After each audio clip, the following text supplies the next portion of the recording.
Le jour où le dernier paiement a été effectué, je suis rentrée chez moi avec un triomphe silencieux. Pendant des années, l'hypothèque avait été comme un second battement de cœur régulier et implacable. Mais maintenant, le poids avait disparu. J'ai posé les clés sur la table de la cuisine, me laissant respirer dans le silence de la victoire. Les talons de Mela claquaient sur le carrelage, aussi tranchant que sa voix.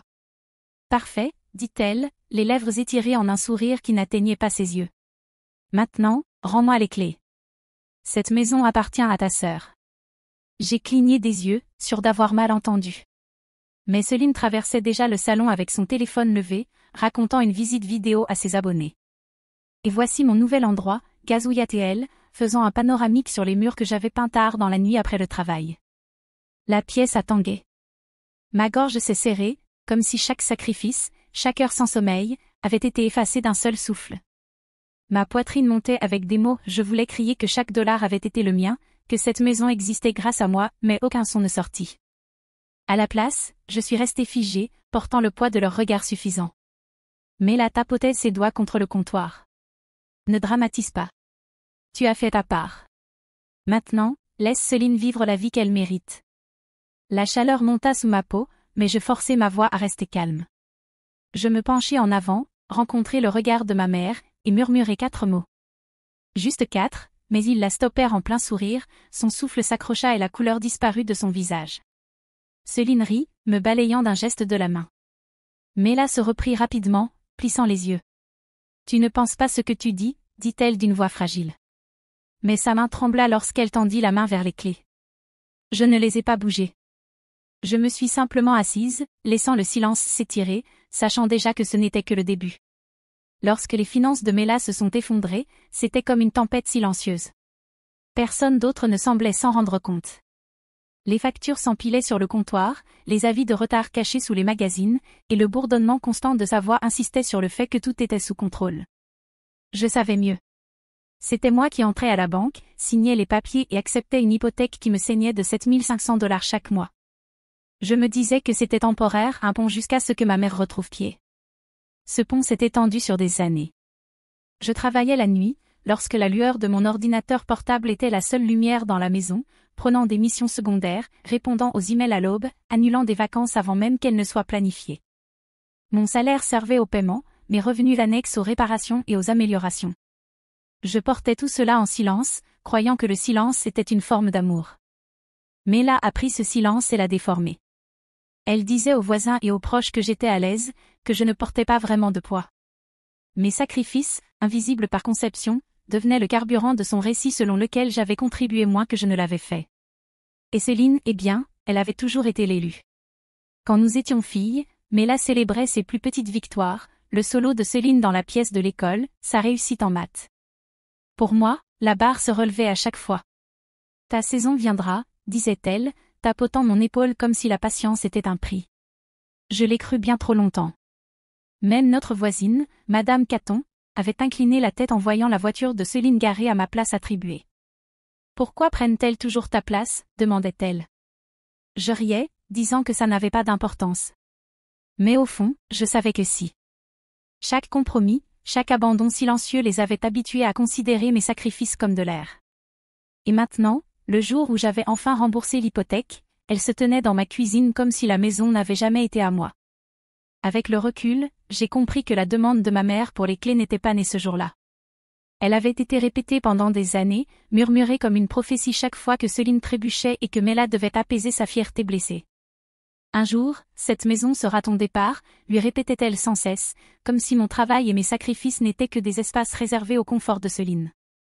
Céline avait essayé de tout, une boutique en ligne qui a fermé en quelques mois, un stand de bijoux éphémères qui a vidé des cartes de crédit, un blog sur le bien-être qui a pris fin lorsqu'elle n'a pas pu s'engager à publier. Chaque fois qu'elle échouait, Mela accourait pour adoucir la chute. Un prêt déguisé en cadeau. Le loyer discrètement payé.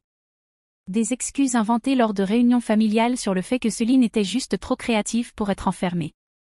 Ces sauvetages n'avaient fait qu'accroître son sentiment de droit. Pourquoi se battre pour la stabilité quand tout lui était toujours livré sur un plateau ? Je suis devenue le contraste, stable, peu glamour, fiable. Pour Mela, mon travail de développeuse était un labeur invisible, tandis que les entreprises maladroites de Céline étaient célébrées comme de l'ambition. Mela l'appelait la fille qui incarnait le succès, polie et photogénique, assez pour représenter l'image de la famille. Moi, j'étais celle qui payait, mais c'était elle qui était exhibée. Plus j'y pensais, plus c'était clair. Le sourire de ma mère lorsqu'elle demandait les clés n'était pas spontané. C'était le dernier acte d'un scénario qu'elle dirigeait depuis des décennies. Céline jouait l'héroïne, Mela orchestrant les applaudissements, et moi, jouant le rôle du machiniste qui disparaît quand le rideau tombe. Cette nuit-là, assise sous le poids de leurs attentes, j'ai compris. Ce n'était ni un malentendu ni un élan soudain de cupidité. C'était l'histoire qu'elles avaient écrite bien avant que je signe les papiers de l'hypothèque, et elles croyaient sincèrement que je suivrais le script jusqu'au bout. Je regardais la main de Mela planer au-dessus des clés, ses ongles brillants sous la lumière de la cuisine. La pièce semblait trop petite, chaque respiration suspendue dans l'air entre nous. Je me penchai et répétais les 4 mots, lentement cette fois, laissant leur poids s'installer dans le silence. Vérifie ton courrier recommandé. Pendant un instant, personne ne bougea. Céline rit comme si j'avais raconté une mauvaise blague, agitant son téléphone pour capturer le moment. Mais les yeux de Mela se plissèrent. Elle me connaissait assez pour sentir le poids dans ma voix. Ce qu'elle ignorait, c'était combien de temps je m'étais préparée pour ce jour. Des mois plus tôt, lorsqu'elle avait laissé entendre pour la première fois que la maison devrait être transférée à Céline, une fois que tu auras fini de payer, quelque chose avait changé en moi. Cette nuit-là, après qu'elles furent couchées, j'ai ouvert mon ordinateur et envoyé un email à Graham Ortiz, un avocat spécialisé en immobilier que j'avais rencontré via un client. Je lui disais que j'avais besoin de clarté, peut-être même de protection. Graham était calme, méthodique. Il vérifia le titre de propriété. Chaque ligne confirmait que la maison m'appartenait seule. Il me guida à travers des options auxquelles la plupart des gens ne pensent jamais avant qu'il ne soit trop tard, avis révoquant l'occupation informelle, changement de serrure programmée avec présence policière, ordonnance de protection si le harcèlement franchissait la ligne. Au début, cela me sembla extrême, presque paranoïaque. Mais chaque fois que Mela laissait échapper un commentaire sur l'avenir de Céline ici, je comprenais que la prudence était mon seul bouclier. Nous avons créé un plan, le paiement final de l'hypothèque déclencherait les étapes suivantes. Les documents étaient rédigés, prêts à être envoyés. Un serrurier était programmé pour la matinée suivant le paiement final, avec un officier prévenu à l'avance. Chaque mesure de sécurité était mise en place discrètement. Ainsi, lorsque je murmurais ces mots à ma mère, je ne bluffais pas. Je mobilisais des mois de préparation minutieuse. Le même silence que j'avais utilisé pour maintenir la paix devint maintenant mon bouclier, une page signée à la fois. Le sourire en coin de Mela vacilla, sa main se retirant des clés. Elle essaya de se reprendre, mais le tremblement dans sa voix la trahit. Céline leva les yeux au ciel, convaincue que je bluffais. Je l'ai laissé croire ce qu'elle voulait. Le lendemain matin, elle connaîtrait la vérité. 2 nuits plus tard, Mela insista pour un dîner de famille. Elle l'appelait une célébration, bien que je sache que c'était autre chose. La salle à manger était remplie de tantes, oncles et cousins attirés par la promesse d'une grande annonce. Je restai silencieuse au bout de la table, observant Mela lever son verre avec un sourire calculé. À Céline, déclara-t-elle, sa voix résonnant de fierté. Ce soir, nous célébrons son nouveau départ dans cette belle maison. Des applaudissements parcoururent la table. Les chaises raclèrent lorsque les gens se penchèrent pour la serrer dans leurs bras, les mots débordant de félicitations. Je sentis ma fourchette glisser dans ma main. Cette maison n'est pas celle de Céline, dis-je, ma voix claire mais calme. J'ai fait chaque paiement. Le titre est à mon nom. La pièce tomba brièvement dans le silence avant que le rire de Mela ne le traverse. Tu vois? Toujours dramatique. Ne gâche pas le moment. Des murmures d'accord suivirent, des regards se tournant vers moi avec une désapprobation polie. Céline se renversa sur sa chaise, un sourire moqueur aux lèvres. Relax, nouveauté. Tu peux squatter le canapé de quelqu'un un moment. Peut-être que ça te fera du bien. La chaleur me monta aux joues, mais je ne mordis pas l'hameçon. À la place, je glissai mon téléphone sous la table et ouvris mes mails. Je tapai rapidement, attachant des photos des documents de propriété, des reçus d'hypothèque et des projets d'avis que Graham avait préparés. D'un seul clic, les preuves partaient dans sa boîte de réception. La voix de Mela monta à nouveau, triomphante alors qu'elle me peignait comme ingrate devant les proches. Je la regardais se délecter de leur approbation, sans réaliser que chaque mot était une preuve supplémentaire. Je n'avais pas besoin de crier pour me faire entendre. Les faits parlaient plus fort que je ne l'aurais jamais pu. Lorsque les assiettes furent débarrassées et que les rires se calmèrent, je sus que la scène qu'elles avaient construite pour moi s'effondrait, et j'avais déjà déplacé la pièce ailleurs. Après le dîner, je sortis dans l'air nocturne, le poids de leur voix encore pressant contre ma poitrine. Je sortis mon téléphone, fis défiler les messages non lus, et tapai le seul numéro qui comptait. Graham répondit à la deuxième sonnerie, sa voix calme comme toujours. « C'est le moment, dis-je. » Il n'avait pas besoin d'explication. Nous avions répété ce moment trop de fois déjà. Dans l'heure qui suivit, un coursier fut programmé pour livrer l'avis de révocation du droit d'occupation. Chaque mot de ce document avait été rédigé des semaines plus tôt, signé, notarié, prêt pour le jour du paiement final. La maison pouvait sembler un champ de bataille, mais sur le papier, elle m'appartenait seule. Graham confirma le reste du plan, rendez-vous avec le serrurier tôt le matin, présence policière organisée via le commissariat local, même une ordonnance de protection temporaire rédigée au cas où Mela ou Céline tenteraient de forcer leur entrée. Rien de tout cela n'était soudain. C'était l'architecture silencieuse de la prévoyance, construite pendant que tout le monde se moquait de moi pour ma prudence. Je m'assis dans ma voiture devant la maison, la lumière du tableau de bord peignant le silence autour de moi. Pour la première fois depuis des années, mes poumons se remplirent complètement. J'avais passé si longtemps à me plier à leurs attentes, à m'effacer pour maintenir une paix qui n'avait jamais existé.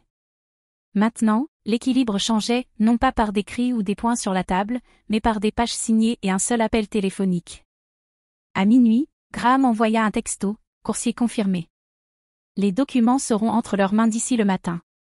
Je lus le message 2 fois, reprenant mon souffle. Je n'étais pas la fille impuissante qu'elle croyait que j'étais. J'étais celle qui s'était préparée, celle qui avait vu leur scénario et écrit sa propre fin. Je tournai la clé dans le contact, revenant vers la maison avec un calme intérieur. Pour la première fois depuis des années, je sentais le poids du choix appuyé contre mes paumes, et il m'appartenait entièrement. L'aube se leva sans bruit. Aucun fracas de vaisselle dans la cuisine, aucun bourdonnement de télévision dans le salon, aucune voix portant dans le couloir. Je traversai le silence de la maison que j'avais portée sur mon dos pendant des années et sentis, pour la première fois, qu'elle m'appartenait. À la porte d'entrée, l'enveloppe du coursier était suspendue par un ruban adhésif, l'écriture en gras sur le devant impossible à manquer, avis de révocation du droit d'occupation. Les mots qui avaient vécu dans des brouillons pendant des mois étaient maintenant là, en encre, indiscutables. À l'intérieur, près de l'entrée, j'avais déjà mis en sac leurs affaires éparpillées. Chaque sac et chaque boîte étaient soigneusement étiquetés, vêtements de Céline, bibelots de Mela, chaussures de rechange, kit de salle de bain. Rien n'était jeté, rien n'était cassé, aucune excuse pour qu'elle prétende à la cruauté. L'ordre était en soi une déclaration. Lorsque le fourgon du serrurier entra dans l'allée, un officier le suivit de près. Les 2 hommes me saluèrent calmement, comme si c'était une routine, ce qui, en vérité, l'était. Les serrures étaient changées tous les jours, les avis livrés tous les jours. Aujourd'hui, c'était simplement mon tour. Mela entra dans le hall, son peignoir noué lâchement, le visage marqué par le sommeil. Elle se figea à la vue de l'officier, puis arracha l'enveloppe de la porte. Ses mains tremblaient en dépliant les pages, ses yeux parcourant les lignes. Je la regardai perdre toute couleur au moment où elle comprit. « Toi » murmura-t-elle, la voix brisée. Je m'avançai, calme et silencieuse. « Vérifie ton courrier recommandé. » Les 4 mots que je lui avais donnés auparavant revinrent, non plus comme un avertissement, mais comme un fait. Elle serra le papier, ses lèvres bougeant comme pour former une protestation, mais rien ne sortit. Au moment où les nouvelles serrures se verrouillèrent, le silence de la maison ne pesait plus. Il était pur, comme si quelque chose avait enfin été balayé. L'après-midi venu, Mela téléphonait à tous les membres de la famille qu'elle pouvait joindre. Sa voix traversait les murs, tremblante de rage, me peignant comme ingrate et froide. Elle répétait la même phrase à quiconque voulait l'entendre, que j'avais volé la maison sous le nez de ma sœur. Mais les mots voyagent plus vite qu'elle ne l'attendait, tout comme les documents. Des captures d'écran de mes reçus d'hypothèque, le titre à mon nom et même les avis que Graham avait préparés commencèrent à circuler discrètement dans la famille. Un cousin m'envoya un message directement, « Je ne savais pas que tu portais tout ça seul. » Un autre écrivit, « Elle raconte une toute autre histoire. » Les fissures se propagèrent rapidement, sa version des événements perdant de sa crédibilité à chaque fois que la vérité apparaissait. La fureur de Céline arriva ensuite. Elle fit irruption dans le salon, agitant la vie comme si secouer assez fort pouvait changer les choses. « Tu me l'avais promis, maman » siffla-t-elle, assez fort pour que je l'entende depuis le couloir. « Tu as dit que ce serait à moi. » Mela tenta de la faire taire, mais la colère de Céline brisa des années de protection soigneusement entretenues. Leur alliance fléchit, puis se rompit. Avec les cris vinrent les souvenirs de vieilles trahisons mises en lumière. La fois où Mela avait utilisé mon compte d'épargne pour couvrir l'un des échecs de Céline sans demander. La nuit où Céline avait proposé la maison en ligne comme espace pour événements pour ses amis, me laissant gérer les étrangers frappant à ma porte. Chaque compromis que j'avais avalé revenait en force, indéniable maintenant que les murs résonnaient de leur dispute. Ce soir-là, Madame Caton m'arrêta près de la boîte aux lettres. Ses yeux étaient bienveillants, ses mots simples. « Ce n'est pas cruel, dit-elle doucement, de verrouiller une porte qui te vole ton sommeil. » Je hochai la tête, la vérité s'installant profondément dans ma poitrine. La maison était plus calme qu'elle ne l'avait jamais été. Mais dans ce silence, quelque chose de nouveau commençait à prendre forme. Avec les cris partis, la maison semblait comme du bois brut, attendant une nouvelle peinture. Je commençai petit, appliquant une couche fraîche sur les murs qui portaient autrefois le papier peint fleuri de Mela. L'odeur de la peinture remplaça le parfum lourd qui flottait autrefois dans les couloirs. Chaque coup de pinceau me faisait sentir que je reprenais l'espace que j'avais abandonné depuis longtemps. Je vidai la chambre d'amis et installai un studio pour mon travail. Mon bureau faisait maintenant face à la fenêtre, la lumière du soleil inondant les surfaces propres au lieu des coins sombres. L'espace ne semblait plus un refuge. Il m'appartenait ouvert et stable. Pour la première fois depuis des années, j'invitais des gens. Des amis du travail passèrent pour le thé, leurs voix s'élevant dans des rires faciles qui remplissaient les pièces. Madame Caton se joignit à nous, apportant des biscuits au citron sur un plateau, et elle sourit comme si elle attendait ce moment depuis plus longtemps que moi. Les mêmes pièces qui résonnaient autrefois de hostilité bourdonnaient maintenant de chaleur. Je posai de nouvelles règles et les gardai simples, pas d'invités sans consentement. Pas de film ni de publication de la maison en ligne. Les règles n'étaient pour personne d'autre, elles étaient pour moi. La preuve que je ne laisserai plus jamais mon silence être pris pour un accord. Quand Graham passa pour me voir, il jeta un coup d'œil au changement et hocha la tête. « Une limite est un contrat que tu tiens avec toi-même, dit-il. » Je sus alors que ces murs, fraîchement peints et baignés de lumière, n'étaient plus seulement un abri. Ils étaient le contour d'une nouvelle vie, une vie que j'avais construite selon mes propres termes. Et alors que la maison s'installait dans son nouveau rythme, je pouvais sentir le dernier test encore à l'horizon. Il ne fallut pas longtemps pour que Mela et Céline reviennent. Elles apparurent ensemble un après-midi, leurs sourires crispés, leurs mots polis. Mela parla la première, enveloppant tout dans le langage de l'optique familiale. Elle insista pour que nous semblions unis, que les voisins et les proches comprenaient mal la situation. Céline acquiesça, bien que ses yeux parcouraient la maison comme si elle cherchait encore un coin à revendiquer. J'écoutais sans interrompre. Puis je posai mes conditions sur la table, calme mais inflexible, thérapie, ensemble et séparément. Des excuses nommant les années de préjudice au lieu de les survoler. Et surtout, aucune mention du titre, pas une seule fois, jamais plus. Leurs visages vacillèrent, la performance se fissura. Elles s'attendaient à recevoir le pardon comme un chèque à encaisser.